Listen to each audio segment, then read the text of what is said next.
So this video is going to be a little bit different. I actually was in my office just now preparing to shoot some videos when I got a phone call that left me completely triggered. And so I'm just going to share that experience with you in an attempt to hopefully normalize triggers for you because, well, they're a reality of healing from infidelity, abandonment, all of those things. So just a brief background, little story. Oh my goodness, about 11 and a half years now, my ex-husband and I ordered some pine straw for delivery. And he was supposed to pay for it, and I thought he had. He had written a check, actually. So he had paid for it, from what I knew. He wrote a check. And then he was out of town several weeks after that. In fact, I now know he was on his pre-honeymoon trip with the other wife. But at that point, I didn't know that. I thought he was out of town for work. And there's a knock on the door, and it was the man that delivered the pine straw. And the check had bounced. And I remember my stomach just plummeting because it didn't make any sense. From what I knew, we had more than enough funds in the account to cover that check. But I couldn't talk to my husband at the time because he was out of the country. And so I went to the ATM machine, got out some cash, and paid the man.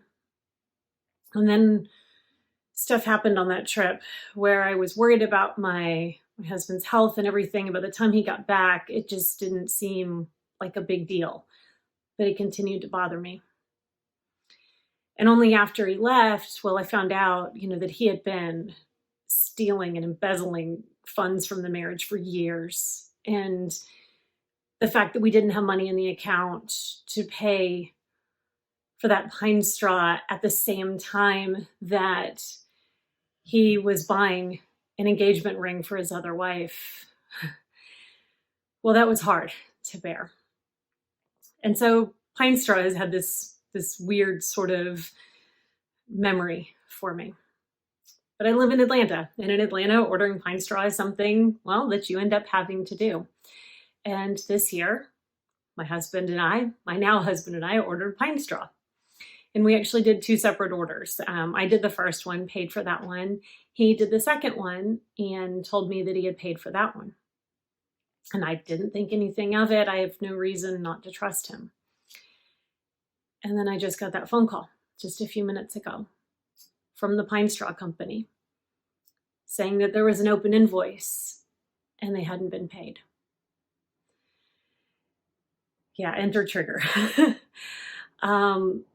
My husband's currently teaching jujitsu at the moment, so I couldn't get in touch with him. But I just sent him a quick email of hey, what happened here? Did you not pay? And I could feel myself starting to kind of spiral, starting to go down a road I didn't want to go down, speaking from the past, rather than where I am today. But I kind of was okay, take a deep breath, looked at my emails, and sure enough, I found a credit card receipt from where he had paid for that invoice.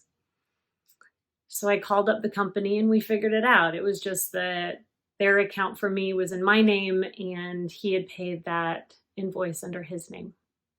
That's all it was. And yet my body still hasn't quite settled down. It's been about 5 minutes now, maybe 10 since I got off the phone. And I know, and now I understand, okay, this was just a memory, but it's going to take, probably an hour, maybe two, for my body to fully release that memory, that energy associated, with what all that brought up. And that unspoken fear of what if it's happening again?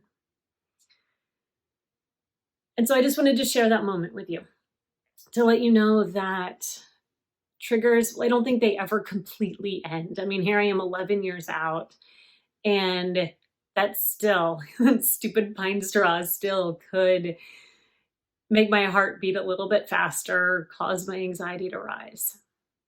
But it's important to understand that they do fade. They don't take over at the same way that they did before. You don't become quite so irrational, and that you can continue to live in spite of them.